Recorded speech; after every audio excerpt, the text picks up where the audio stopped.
to it and sharing it with the rest of Uganda. Well, taking you to the Ugandan roads, the focus this morning is going to be on the Kampala division, especially all these routes that will lead you to the city center. How is the situation over there? We're going to be looking at Yusuf Lule Road, we're going to be looking at John Babiha Road, and some of these other roads that you could be using to leave or get into the city center. Chagwe Road, Sezibwa Road, just to mention about a few. Well, this morning I could say that most of the roads are dominated with green lines, which is a good sign for you this morning, and that clearly shows or says or makes a statement about how these roads are in a very good state for you to use if you're really going to access the city center. Now, over here from Chira Road, we'll stretch it where you can actually connect to John Babiha Road and eventually get to Yusuf Lule Road. I will tell you that the green stretches here are quite predominant, so it is a good option for you to actually take a detour off and join the Chitante close over here. Now, this will take you straight until where you see golf course. Now, it's very clear, of course, just a few hiccups where you see this orange spot shows you that there is a bit of some traffic buildup, but the stretch is not really that worrying. It's not that long as it is usually on most cases. So I would say that over there is a good option for you to look at if you're trying to access the city center. Now, of course, away from that Yusuf Lule Road, you could actually connect from Chira Road, or you could also access it from John Babiha Road. John Babiha Road is actually very, very okay this morning, so you absolutely have nothing to worry about. Now, also, if you're going to access the city center from Nakasero Road, well, I want to show you that this stretch over here, green is dominating, so it's a very good option for you. And of course, coming across these orange spots below here, the traffic buildup could be quite intense over there, but it's manageable still. That clearly says you need to be very patient and pull through it. While you're using the Yusuf Lule Road, you could actually take a detour off and use a Nile Avenue. Nile Avenue is actually very accessible for those who are leaving and accessing Kampala. It's a very good option. It barely has any traffic whatsoever. So yes, instead, as opposed to using the main road, which is the Kampala Jinja Road, you could stick to Nile Avenue, which will take you straight to Speak Road. Speak Road is actually okay, and it's also another option you could use to get to the city center. Of course, it connects you right to the city square, and when you are at city square, that over there is a good sign that you're actually in time when you make it using these routes that don't have traffic. However, if you're also coming in from Entebbe Road, now there is this Entebbe Road that will connect you to the Kampala Jinja Road. Now, this is the lower side of this main road. If you're coming in from Entebbe, if you're coming in from the Makindye division, any areas around there, you could, this is also another option as opposed to using the access road. Now, over here we see quite some heavy traffic. Now, this is a junction, so we have people coming in from Benchiwanuka Street, we have people coming in from Sikh Road, Nachivubo Road, so it is quite expected. That is why you will see these red lines here, which clearly mark that there is quite some traffic discomfort over here, but you will have to be patient and pull through it, because when you go forward, just quite some traffic build-up, but it is actually mobile, and you will eventually get yourself to the main road, which is the Kampala Road. So yes, this morning I would say within the Kampala area, it is actually a good one, unless you're coming in from the outskirts, where the situation seems to be a little bit different. As you can clearly tell, the red lines that are dominating over here, the green lines and the orange lines. Now, I have discovered that it's quite a system that is not intentional. If Kampala town in the city center is quite free, the city skirts are a bit heavy with the traffic, which shows you that quite a number of people are still leaving their homes, residences, trying to get to the city center. And when you find that the city center is actually heavily packed with the traffic, usually the city outskirts are quite empty. well, you can see the shift. That's what actually explains it in the morning when people are trying to access their workplaces, their businesses, and they're leaving home, and in the evening when they're trying to get to their homes, leaving the city center. So it happens. You just need to master where and what time probably to leave town so that you are able to get to where you are supposed to be in a given period of time. And again, like I always said, make sure you are a very responsible road user. And just to drive the point home when it comes to the traffic lights, this has been an observation. Please and please and please observe the traffic lights. Each colors clearly states what you should be doing. Do not be very reckless and don't be negligent, because you could probably, that could cost you your life or even a life of another road user. So yes, respect. Even when there are no cars at these traffic light spots, make sure that you do what you have been directed to do. You don't know what could come out of that. Well, that's it from the traffic updates this morning. I hope you get to where you're going safe and sound and in a much better health condition. Well, it's also about that time we hear from the weather lady, or like I call her, the weather prophetess. What's it going to be like today? Because it's been quite partly cloudy for the biggest part of the days, and I love that weather. When it's cloudy, it's not really raining. I'm pretty sure my clothes won't really be dripping wet when I leave them outside. Yes. Well, it's quite a pleasant morning if you ask me. We just have a little bit of clouds and some sun coming through. However, you know, with weather, you can't just be confident, especially now that we're talking about rainy season. Yes. So there are rains in the forecast, but we shall be tackling that later after we look into some of the climate news that are making headlines. But guess what, Philomena? I also want to take your views on how, you know, most of the international bodies are now getting Russia out of the climate change agreements. Is this for the good? I mean, there is war, but getting Russia out of the agreements, is this really going to help in the fight against climate change? Well, I fully believe that climate has nothing to do with which country. I think it's a factor that affects the entire globe. So if they're looking at getting Russia out of all these climate deals and whatnot, at the end of the day, the effects could probably trickle down to us. So for me, I don't believe that makes sense. I don't think it's a solution to whatever is happening. I mean, yes, I know climate has a political bit to it, but when you're looking at the bigger picture, it has nothing to do with politics. So for me, that won't really make a whole lot of sense, but we're yet to see. We're yet to see. Well, I will leave you to Mollen, Kenyena, to give you more on this climate news and of course the weather focus for today. My name is Philomena, Mastiko, and have a great Thursday morning. Well, we take it off from there, and my thoughts exactly are that, you know, when we look at climate change negotiations, I think that is where we mention climate has no borders. Now, also, there is an impact that does come with war, obviously, that scientists are worried about, and also most of these international bodies, actually, I think that's what they are looking at. Now, you also consider the fact that with the war in Ukraine, that means you're targeting all these natural reserves, you're targeting forests, you're targeting infrastructure, you're targeting wetlands, all these that are connected to environmental issues. So this is why, you know, I think most of the member states are saying no, Russia has gone too far. They are destroying, you know, a natural course of the environment. When you look at the effect that has been done on forests and of course wetlands infrastructure, that means we will be rebuilding. However, I do think that climate change should be put off the political agenda, because guess what? The moment you put out such a developed country that has made commitments into fighting climate change globally, you're also going to be affecting mostly the countries that are depending on this kind of commitments, and those are developing countries. Now, right there is a picture of the Russian envoy, presidential envoy on climate change, meeting up with the COP26 president, and that was in Glasgow, about the UK conference that had most of the member states come and agree to the Glasgow Pacts, which is the binding agreement that we have right now that is guiding us on the fight on climate change. Now, Russia has been known to have the cleanest energy source, and that is natural gas.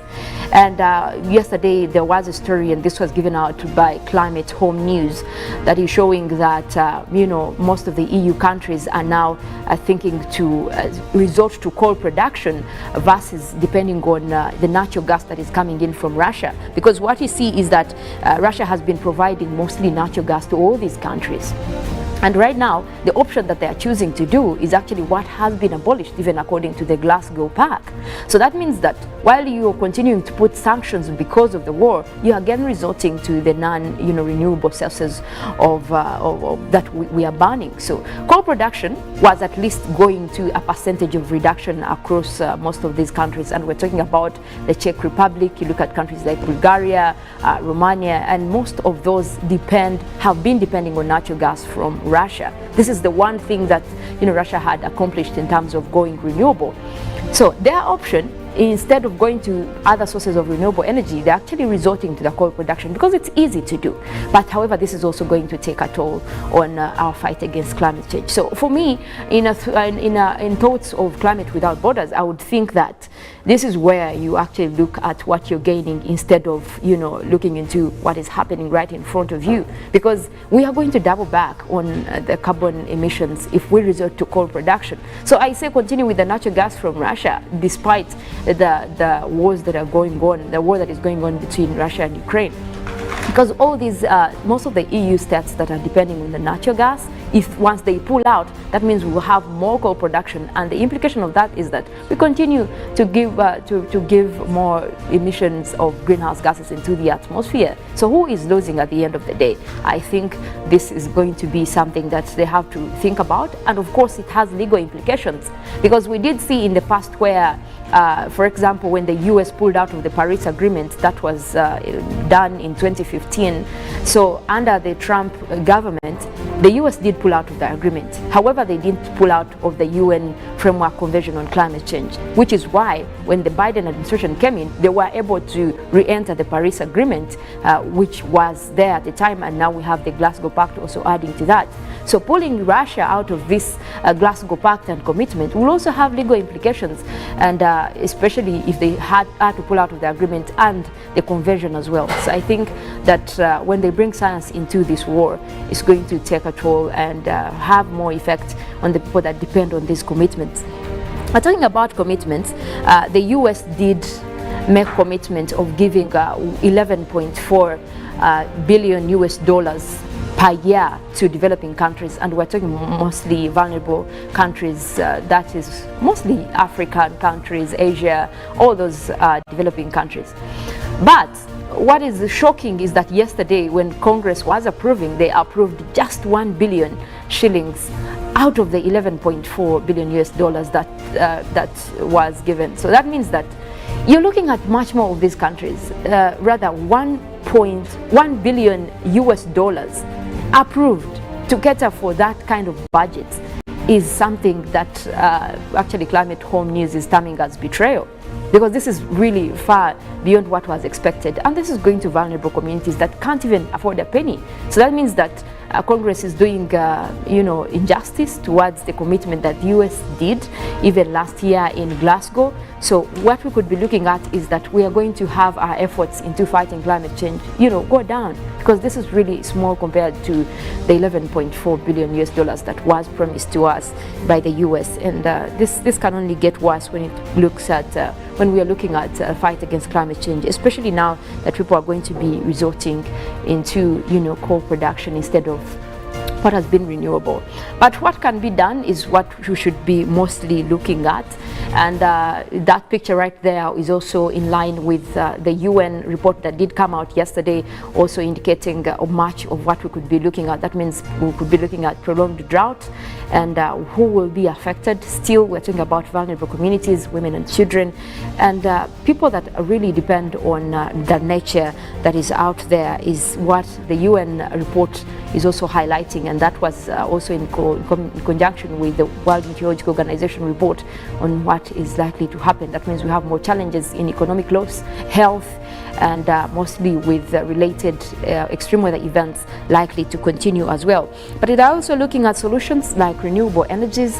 We're talking about natural gas, but also depending on solar energy has been one thing that actually vulnerable communities could also invest in. While we don't have the coal that developed countries are running to, at least we can easily adapt to renewable sources of energy, and solar has been one of those highlights that could be done, and we look into a clean future, and then we can be proud that in our generation we actually did something to help out with tackling the climate change.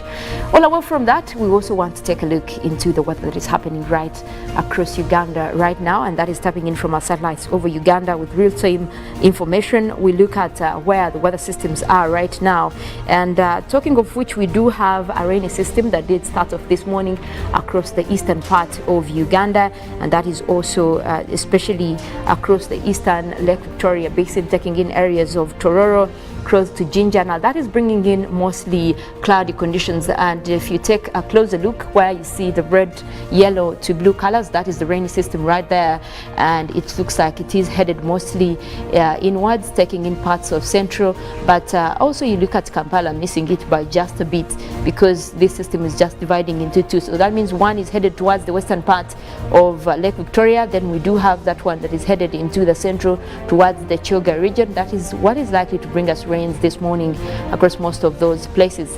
But much of central Lake Victoria, looking at Kampala, Wakiso, Entebbe, we might be looking at quite cloudy conditions with a little bit of rains here and there, but that will also be over a few places. Now it seems like that system will be clearing as we head into the afternoon. We could be having much more of those developing, looking at that trend from also parts of Tanzania, but for now we're looking at mostly cloudy conditions across the country. Now northern Uganda, Karamoja region, still dealing with that mostly sunny skies for this morning. Now same for southwestern Uganda, parts of midwestern Hoima, Masindi, Ntoroko, Fort Portal, Mbarara, Bushenyi. You look at areas of Rubirizi as well, looking into mostly sunny intervals. However, we do have a little bit of clouds developing across Kabale Highlands, areas of Kisoro right there, Ntungamo, but also that might be bringing in a little bit of rains later as the morning continues. But for now, it looks like it's going to be quite some pleasant weather over there. But we'll go ahead and take a look into the forecast, and that is coming in from the Uganda National Meteorological Authority, looking into what we're expecting across the country for today. Now we look at the northern parts, central northern Uganda, where we have Gulu, Kitgum, Padel, and the Jumani. We are forecasting mostly intervals of sunny and cloudy conditions, and that is starting off at a warm 29 degrees centigrade. We could be looking at more of the temperatures going into the lower 30s across northern Uganda for today. Now across the western side of Lake Victoria, we have Masaka, Kalisizo, Sembabule, and Rakai. We're forecasting isolated showers. Those will be quite light rains over here and there, and starting off with a cool 25 degrees centigrade. Southwestern Uganda, we are forecasting also those light rains again for this morning. We'll be looking at temperatures starting off with a cool 25 degrees centigrade, and that system will be continuing into the afternoon, so that is one to look out for. And that means temperatures could still remain a little bit down for the entire day over there. Now across Mount Elgon Highlands, we do have Mbale, Bududa, Buko, Sironko. We are forecasting isolated showers as well, and that will be also over a few places, starting off with a cool 25. We could also be looking at temperatures remaining at least equally low for that area for much of the day today. Now the eastern side of Lake Victoria, where there is Jinja, Iganga, Busia, and Tororo, we are forecasting those light rains again. We already have quite cloudy conditions developing over there, and some of the rain starting to come in, and that will keep temperatures at around 25 for this morning, but we will be seeing more of that system clear into the afternoon with sunny intervals for that side of Lake Victoria. Now moving on to the eastern part of Uganda, we have Soroti, Katakwi, Amuria, and Kumi. We're forecasting isolated showers, starting off with a warm 27 degrees centigrade, and it seems like those will also be clearing later in the afternoon for sunny intervals over there. The eastern part of Central, where we have Nakaseke, Bururi, Ruweru, Woblenzi, we do have Nakasongola in that category as well. We are forecasting light showers, and those will be starting off with a warm 27 degrees centigrade. Also, those rains might cross over into the afternoon, and we might be looking at also temperatures remaining at least within the upper 20s for much of the day across parts of Central. Now right back here at central areas of Lake Victoria, we do have Kampala, Entebbe, Wakiso, and Mukono.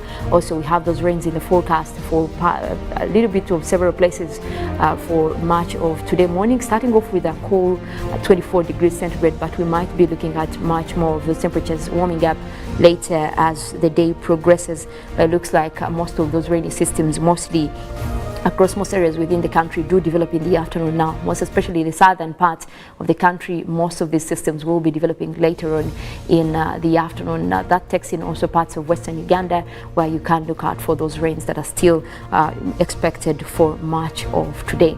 Well, we do have Good Morning Uganda agenda coming up, and you should be looking out also for sports highlights that will be coming after the agenda. Ruben will be here to take you through that.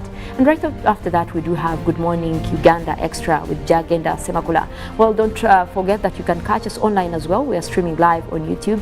That is UBC Television Uganda. I'll leave you at that. My name is Mollen, Kenyena. I want to wish you a good day.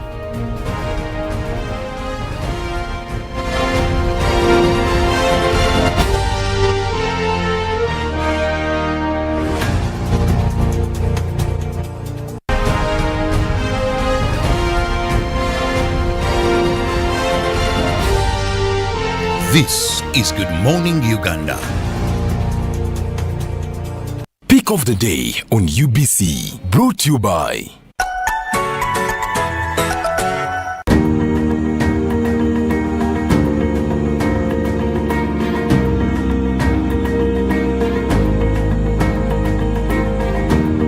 was brought to you by Just use MTN to make calls, send SMS, load airtime, buy bundles, or pay for MTN subscription services. Everywhere you go, MTN. Your MBs are now bigger MBs only on MTN. When you load a daily bundle of 250 shillings, you no longer get 15 MBs, you get 30 MBs. For 500 shillings, you no longer get 40 MBs, you get 80 MBs. For 1000 shillings, it's no longer 100 MBs, it's 180 MBs. Dial *150*10# or use the My MTN app to load bigger daily bundles only on MTN. MTN is regulated by the Uganda Communications Commission. When you talk about our motherland Uganda, the pearl of Africa, you cannot fail to smile because of the smile that fills the faces of the citizens. Our nice good weather and nature that sustains us all, that enables us all to continue each in their own way, because we are all different even according to each individual's work.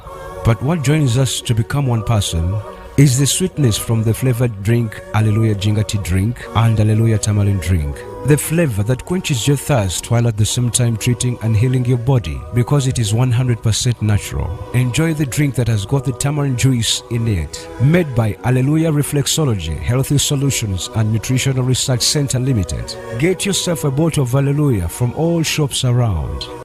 Get connected today with the My Airtel 4G smartphone and enjoy free data for 1 whole year worth 86,500 Uganda shillings. That's free 2 GB for the first month and free 1 GB for the next 11 months at only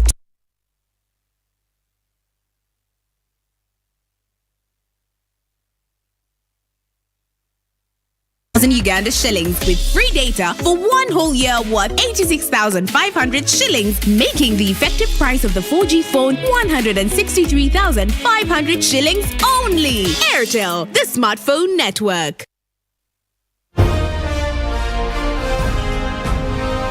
Live from Now Avenue in UBC Studios,